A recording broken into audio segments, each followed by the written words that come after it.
Chelsea. Are Chelsea in trouble, Daniel? 3 games without a win, an absolute battering, and I'm seeing it on socials. There's just the early murmurs of, does Todd B know what he's doing? Coupled with, is Potter, has he been overhyped? Cucurella looks like a terrible signing. A lot of unhappy Chelsea fans out there. What are you saying, Dan, after an absolute drumming, getting smashed at the weekend by Brighton? Terry is hilarious, and he knows what he's doing, but it's fine. You didn't get smashed. You didn't get smashed. Am I lying? Destroyed. No, you're not lying. You're telling the truth. You did get pummeled. If you wanna add another one. I like that one. Pummeled's good. I like pummeled. Yeah, but look. At the end of the day, I don't think I was, because I went on I was not on any of the summer shows. I never got to give my takes and my predictions on what I thought we were capable of doing in terms of Premier League wise, and my expectations was I was still of the belief that we were going to be able to compete domestically in terms of trophies, and also in the Champions League put up a good fight in terms of getting into the latter rounds, because I feel like this squad that we currently have is very good in tournaments and good in knockout cup competitions. But in terms of the league, in terms of consistency over a long period of time, I don't think we currently have that. And whether you think it's the defense that's the issue, whether you think it's the midfield that's the issue, whether you think it's the attack that's the issue, regardless, we've got a problem in terms of consistency when it comes to league form. And I think with Potter coming in, I would say what the difference I've seen between Tuchel and Potter is still trying to figure things out. But one thing we're lacking is controlling games. We're not controlling a lot of the games. And it feeds into that debate where people were saying Tuchel's football was boring. But one thing that you could count on was that we would have a lot of control. So I think Potter needs to adjust in terms of getting that balance right, where you're no longer playing, I wouldn't say counter-attacking because that's a bit harsh on the Brighton team, but you're not playing that style of play where you only have to attack maybe a couple of times a game, rather than needing to control possession, have the ball for a long period of time, and dominate games, really. And I don't think we're dominating games enough. He's making mistakes. Look, Todd's going to allow him to make these mistakes. And if we're truly this changed Chelsea where we're no longer a revolving door, then my expectation is, even if we lose to Arsenal 4-5-0, even if we lose again next week, you keep him in the job, because this is what you signed up for. This is what you said that you wanted. And this is the you're going to have to go through the growing pains if you want to grow. And that's my belief. I just want to see us for once stick with what we've said that we're going to do. Do you know what I'm saying? So for me personally, just as a final thought, like, you just got to stick with it, and you believe in the manager that you've hired, or this was all for nothing. Do you know what I mean? It's all for nothing. It's all for nothing. It's all question, I'm telling you, it's all for nothing. Oh, what? You think he's going to get sacked? Potter ain't good enough. Potter ain't good enough. People hyped. People, and listen, I'm going early. Yes, I'm going early. Too early. I know I'm too early. I'm way too early. But people hyped it. Potter deserved this chance at Chelsea. As Have Hope will say, the last legitimate winners of the Champions League, they speak fluent CL. And Potter deserves this chance at Chelsea. No, Potter did a very good job at Brighton. There's a big difference between Brighton and Chelsea, and I think a lot of people have underestimated the change. Yeah, KJ was been trying to get Potter a job for years. Well, I think you're wrong though, because I would say that the consensus, if you look at the Chelsea fan base, and I can tell you for free that it was 50-50 in terms of. A lot of the Chelsea fan base didn't want to get rid of Tuchel in the first place, so I get that. That's my point.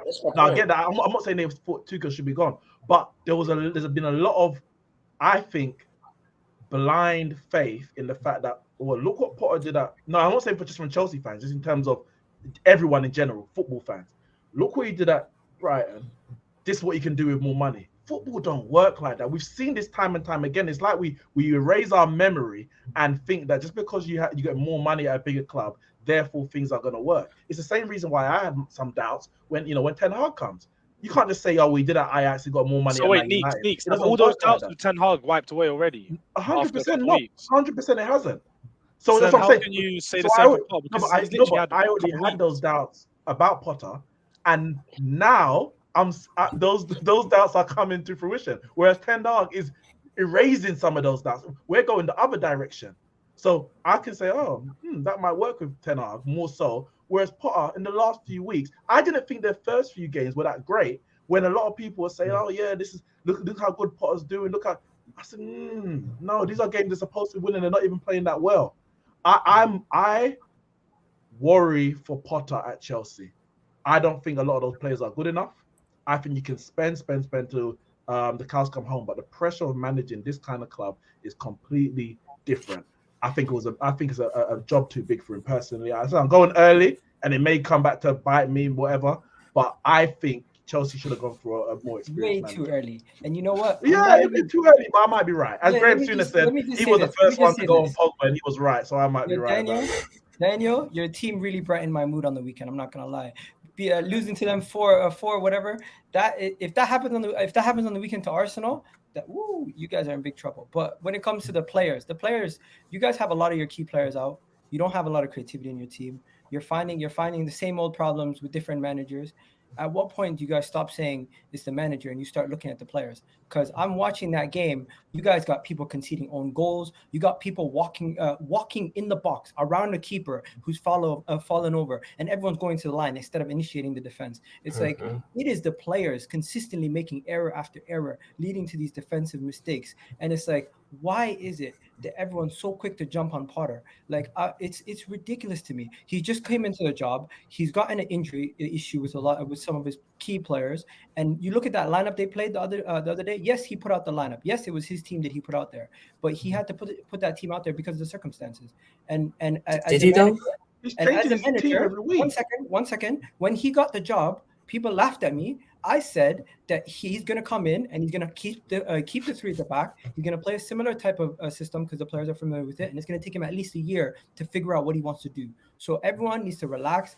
If your manager comes in halfway through a season or near the beginning of the season, and you want to get rid of him only 5 games after he went on a good run, that's ridiculous. I don't think anyone's saying get rid of him. I don't even think it's about good. No, but there are people who are saying Potter out. There's people who are cooking Potter for. They can't be serious though. They can't be serious saying Potter out already. If I'm looking at that game, I think he got his team selection wrong. I think he almost underestimated Brighton because I'm sorry, playing Pulisic and Sterling as wing back, whatever they were, and a midfield two of Kovacic and Loftus-Cheek. If they had no one else, I'd understand it. But he was bringing on Ben Chilwell. Just start him, and if he can't get through 90 minutes, take him off. Once you've managed to stem the flow or whatever, because in that first half, they were getting dominated. And there's someone else I want to speak on. Mason Mount. Chelsea fans rave about him. I just think he's their version of Jesse Lingard for United. You know how Jesse Lingard was always there? The trustworthy one for the manager. Whoever came in, they were sat there and went, Jesse Lingard does something for me. He works hard. He gets what it means. He offers a little bit. I think Mason Mount, I don't see anything spectacular about Mason Mount. We had this debate, Daniel, in the group chat a couple of days ago. How much is Mason Mount worth and who would he go to? I don't think any top, barring us, and I don't think he suits our setup because we don't play with a position that suits him. I don't think any other top 6 team takes him. I don't think he's better than Odegaard. I don't think he's better than Fernandes. He doesn't touch City's team, and Tottenham and Liverpool don't play a formation which gets the best out of him. So where does he go? He's stuck in Chelsea, and I don't think he offers all that much. I don't think he goes to any big club in world football, but Daniel, go on. I know you got a lot to say on that. No, I don't, to be honest. The first point that I'd want to address is that I feel like looking at the game in isolation is the wrong way of going about things. Like Brighton beat us 4-1, and at the end of the day, if you just go each game and try and look at it in isolation, you're just going to be here all day. What it comes down to is that for me, from my perspective, I don't think I was one of the Chelsea fans who was saying that I don't think necessarily that the unbeaten run is saying much anyway. It was just a nice thing to have for a manager who was just coming to the team. I don't think I saw anything necessarily that made me say, wow, this is going to be some sensational thing. That's the first thing. Two, I would say that Tuchel also, when he first came in, having to understand the players he had and having to understand what system he wanted to play. I remember him losing 5-2 to West Brom in the early parts of his reign, and people were questioning whether it was the manager or the players or da-da-da-da. And then a couple months later, we win the Champions League and no one mentions the West Brom thing again. And it goes on a cycle where we think, okay, cool, we can challenge from... So it's like, almost like now we need to like almost have a reality check and think about how, as an institution, we can build and go forward and actually compete for league titles and other trophies. Because right now, Chelsea, we're in a bit of a weird state where you've got a fan base who still want to win trophies. You've got a new board that have come in that want to change things and want to build some sort of process and da-di-da-di-da. You still got the fan base who want to win trophies but build that process at the same time. And it's almost everything's clashing with each other.